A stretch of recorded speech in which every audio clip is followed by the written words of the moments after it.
हाँ जी, consumption expenditure जो house hold sector create करता है, और हाउस होल्ड सेक्टर जो भी कंजप्शन करता है वो डिपेंड करता है उसकी डिस्पोजेबल इनकम के ऊपर।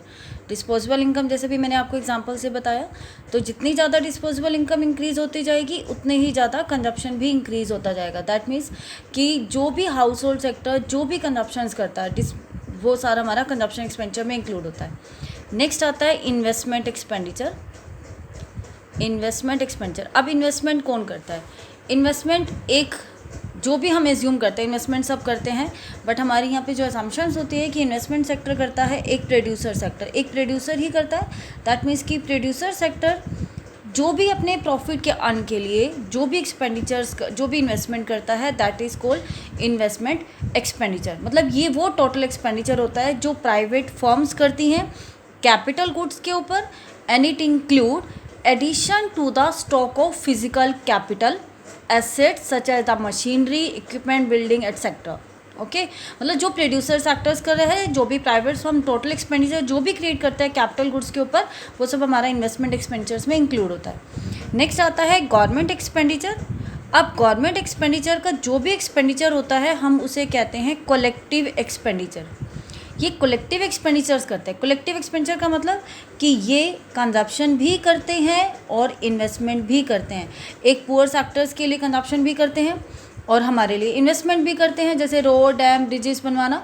तो ये वो एक्सपेंडिचर्स होते हैं refer to the total expenditure incurred by the government on the goods and services for a consumer and goods and services for the purpose of investment, that is called the government की जो भी consumption expenditures हैं as well as investment expenditures हैं वो सब मिलकर बनते हैं कलेक्टिव एक्सपेंडिचर।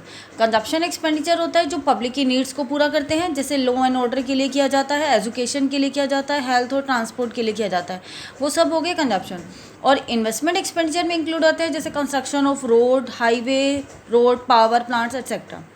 नेक्स्ट आता है नेट एक्सपोर्ट। इसे तो क्लियर करने की जरूरत नहीं क्योंकि एक्सपोर्ट और इंपोर्ट का डिफरेंस ये है।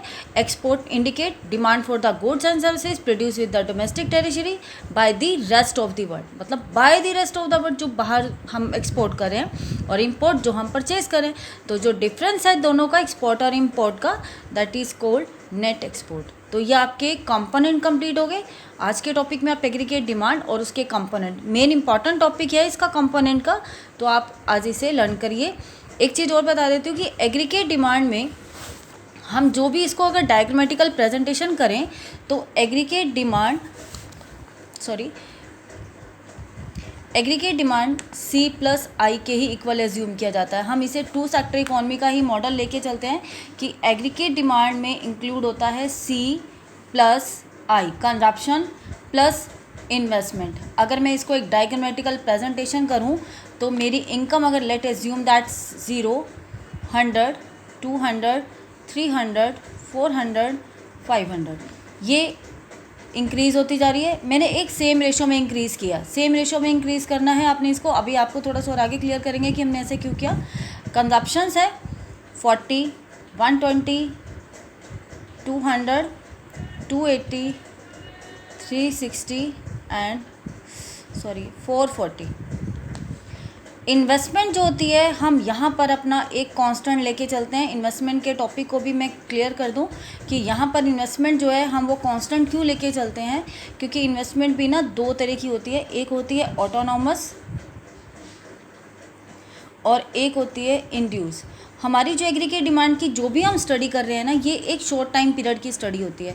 तो शॉर्ट टाइम पीरियड में इन्वेस्टमेंट जो होती है वो ऑटोनॉमस रहती है, दैट मीन्स कि कांस्टेंट रहती है, जो हमारी इनकम के लेवल से बिल्कुल भी इफेक्ट नहीं होती है। बट इंड्यूस होती है जो चेंज होती रहती है, जो हमारी इनकम के लेवल के साथ साथ चेंज होती रहती है। तो हमारी एग्रीगेट डिमांड की स्टडी एक शॉर्ट टर्म में है, शॉर्ट टर्म एनालिसिस है, केन्स की इकॉनमी का है, तो दैट मीन्स की कांस्टेंट रहती है, इन्वेस्टमेंट हमारा कांस्टेंट। अब इन दोनों को अगर हम ऐड करें C+I 60, 140, 220, 300, 380 एंड 460, ये आपका एक एग्रीगेट डिमांड का है। और अगर मैं इसको एक डायग्रामेटिकल प्रेजेंटेशन करूं तो ये है OX axis, OY axis. OY axis represent aggregate demand and OX axis represent income. ये आपका इन्वेस्टमेंट, दिस इन्वेस्टमेंट जो आपकी कांस्टेंट है, ये है आपका कंजप्शन जो इंक्रीज़ होता जा रहा है, और इन दोनों को मिलाकर आपके पास ये पैरेलल में जाएगा एग्रीगेट डिमांड, दैट मीन्स कि C प्लस I। आपने एक चीज़ यहाँ पर नोटिस करी कि आपका इनकम लेवल 0 से स्टार्ट होके 100 200 एक सेम रेशो में इंक्रीज़ हो रहा है, बट कंजप्शन नेवर भी ज़ीरो। आपकी कंजप्शन कभी ज़ीरो नहीं हो सकती है, कभी कोई खाना नहीं बंद करेगा। ज़ीरो लेवल के इनकम पर भी आपकी कुछ ना कुछ कंजप्शन रहती है। सॉरी टू से दैट कि जिस तरह से अगर अब लॉकडाउन चल रहा है, कोई अर्निंग नहीं हो रही है किसी की भी, सब अपने घरों में बैठे हैं, लेकिन कंजप्शन तो फिर भी कर रहे हो ना। तो कंजप्शन कहाँ से कर रहे हो? आप अपनी पिछली सेविंग से या किसी से भी बोरो करके हम कंजप्शन तो कर रहे हैं ना। दैट मीन्स कि ज़ीरो लेवल के इनकम पर भी हमारी कुछ ना कुछ कंजप्शन ज़रूर रहती है जो कि चलती रहती है। ये ऑटोनोमस कंजप्शन होता है। ठीक है, तो आज का टॉपिक यही आप कंप्लीट करो।